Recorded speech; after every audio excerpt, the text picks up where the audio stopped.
Hi everyone, in this video I'm going to show you the sexiest lick on guitar.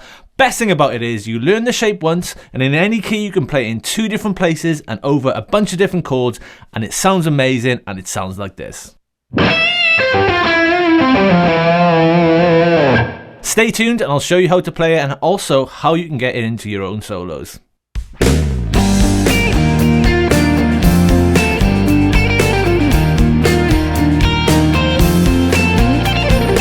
In this video then, I am going to teach you the sexiest lick on the guitar, but if you haven't done it already, hit like to like the video, click subscribe to the channel, and click that alert bell so you don't miss any updates. Now, this lick that I demonstrated at the beginning of the video is a lick I play all of the time, whether I'm playing rock, heavy metal, country. It's one of those licks that's very, very versatile and just sounds really, really good when you get the hang of it. Also, the way we're going to learn it, we're going to learn a standard version of it, but you can also kind of mix the rhythm up. And just to prove that I play this lick all the time, I'm not just kidding, I really do use it a lot. Here is a quick clip of me playing the lick live on TV with Luke Evans and Beverly Knight.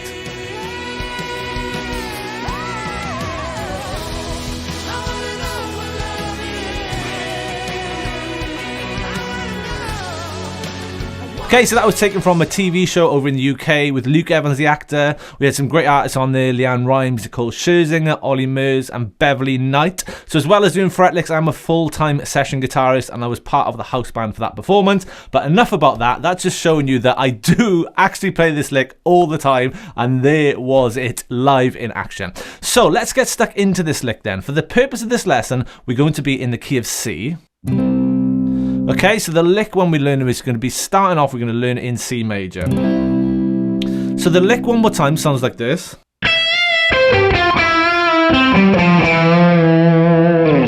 Okay, so let's just start off by learning the lick, then I'll tell you how I see it. We're going to start off in the 12th fret on the high E, and we're going to play a semitone bend up and let it back down. Now that is quite tough with your first finger, okay? So a lot of the time when I'm bending, a lot of the strength of the bend comes from my wrist. I'm not actually pushing up with my finger. If you notice, my wrist is actually moving the string upwards, and that's key to getting these index finger bends. Then we play the 13th on the B, and then the 12th fret on the G string.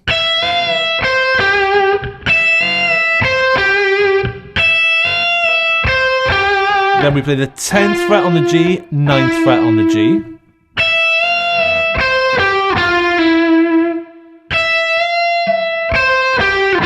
And on that 9th fret of the G, we're going to do exactly the same thing that we did on the 12th fret on the high E. So we're going to bend up a semitone and let the bend back. Now that's a lot easier there because we can pull down. So the lick all together up to that point sounds like this. And again. And then we play 10 on the D, 10 on the A. Okay, nice and slow.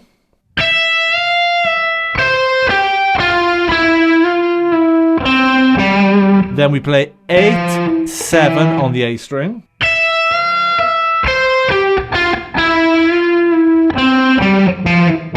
And then when we get to that 7th fret on the A string, we're going to do the same thing again. We're going to pull that bend, up a semitone and back again. And that's the end of the lick.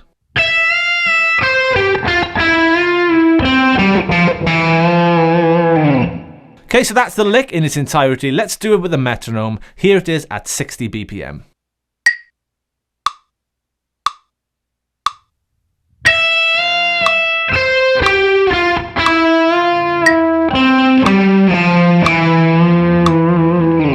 And again.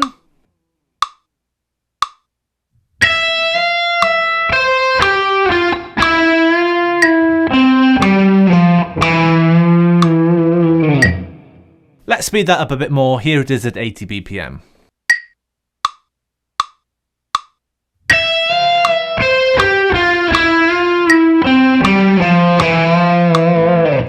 And one more time.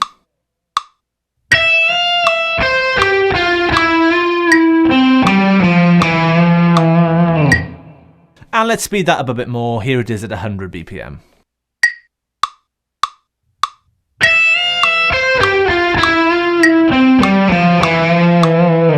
And one more time.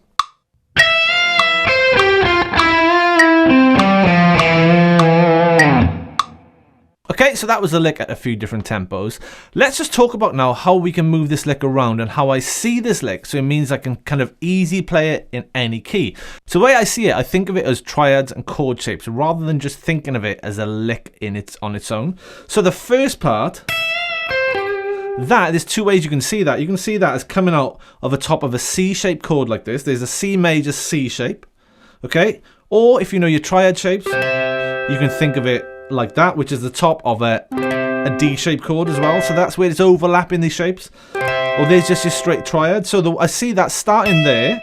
There's my root on the B string, but I know I can go like this. So if I ever see that triad shape, or the top of that chord shape, I know I can do a bend up and back, 1 fret, and then play those other 2 notes. So basically then all we're doing in the next part of it, which will be my next marker point, the same notes just down an octave. Now that is right under that E shape. You know, it's right on the G, the D and the A string there. And that, if you know your triad shapes, that's another triad shape. Now then all we were doing is connecting the dots when we worked down. So we did this. We played that note, which is the same note that we're going to bend to anyway. So I'm seeing or as my 2 marker points. Okay, so you're using those chords to be able to move it to other keys. And then we're just doing the same thing again. But this time we're not going to go any further. So that bend, and it's all exactly the same note.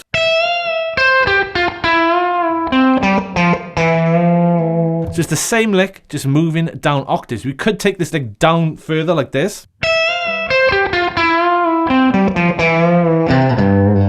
You know, we could do that. We could stick, you know, those notes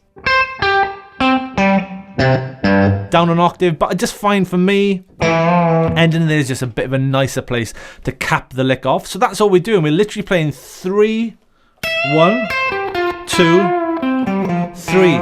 3 different places, 3 triads.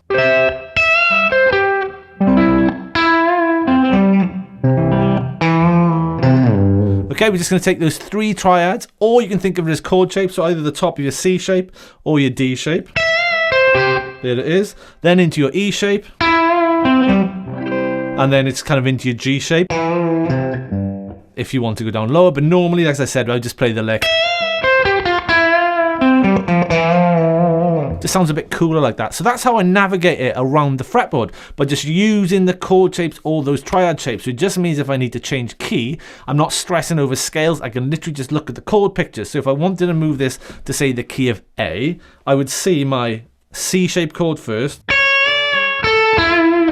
then my E shape. So in my head I've seen or, okay? And that makes it so much easier to transpose and move to other keys when you're just picturing the chord shapes like that. Okay, so I said at the beginning of the video I was going to show you how we can take the same lick and play it over a bunch of different chords. Now, as we're playing this lick in C major and we're spelling out those C triads, it's of course going to work over a C major chord. It's also going to work great over the relative minor, the A minor.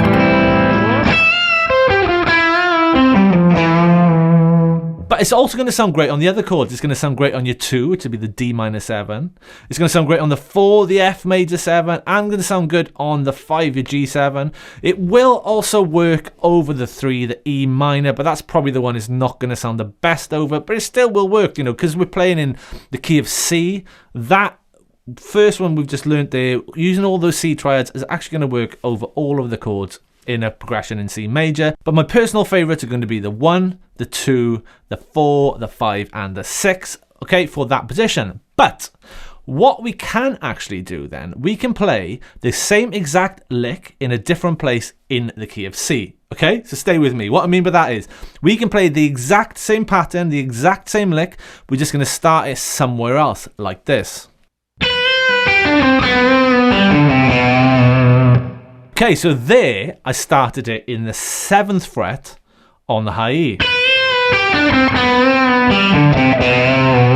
And I played exactly the same thing, but starting there. Now, all of the notes in that lick are all out of C major. So if we're playing in C major or A minor, we can play that lick starting on the 12th fret or starting on the 7th fret. Now, what we're actually doing there then is we're playing G major shapes or G triads. Okay? G major.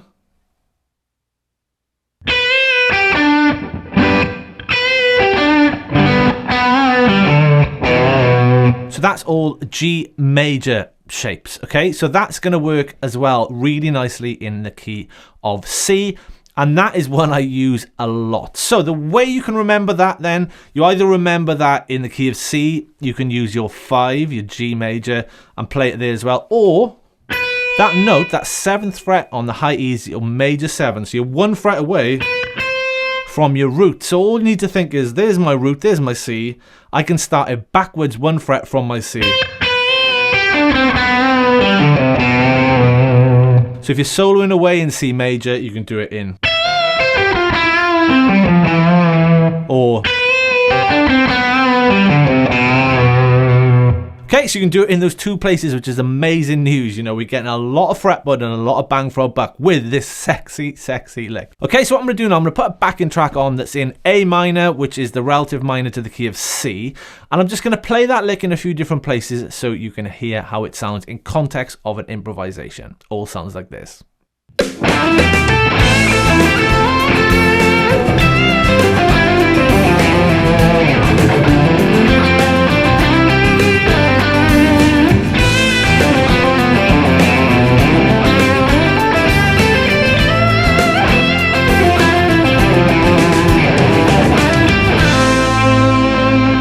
Okay, so that was me just jamming a few ideas around, sticking in that lick. Now I kind of forced her in there, but you can hear how great it sounds on a variety of chords. That chord sequence was A minor, F, C, and G, and it just works in both of those places like I've showed you in this video.